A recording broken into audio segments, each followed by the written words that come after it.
1 Chronique, chapitre 13. David tint conseil avec les chefs de milliers et de centaines, avec tous les princes. Et David dit à toute l'assemblée d'Israël, si vous le trouvez bon, et si cela vient de l'Éternel, notre Dieu, envoyons de tous côtés vers nos frères qui restent dans toutes les contrées d'Israël, et aussi vers les sacrificateurs et les Lévites dans les villes où sont leurs banlieues, afin qu'ils se réunissent à nous, et ramenons auprès de nous l'arche de notre Dieu, car nous ne nous en sommes pas occupés du temps de Saül.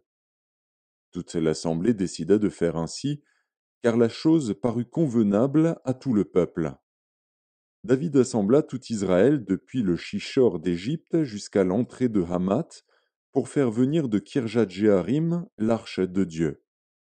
Et David, avec tout Israël, monta à Baala, à Kirjat-Jéarim, qui est à Juda, pour faire monter de là l'arche de Dieu, devant laquelle est invoqué le nom de l'Éternel qui réside entre les chérubins.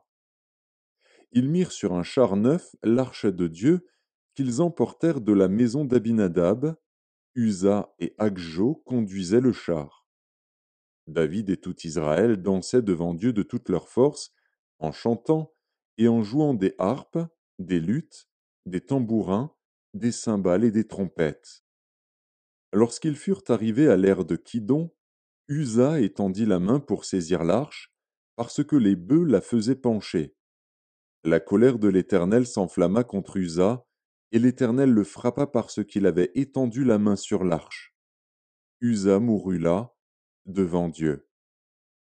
David fut irrité de ce que l'Éternel avait frappé Uza d'un tel châtiment, et ce lieu a été appelé jusqu'à ce jour Péretz Uza. David eut peur de Dieu en ce jour-là, et il dit, comment ferais-je entrer chez moi l'arche de Dieu? David ne retira pas l'arche chez lui dans la cité de David, et il la fit conduire dans la maison d'Obed-Édom de Gath. L'arche de Dieu resta 3 mois dans la maison d'Obed-Édom, dans sa maison. Et l'Éternel bénit la maison d'Obed-Édom et tout ce qui lui appartenait.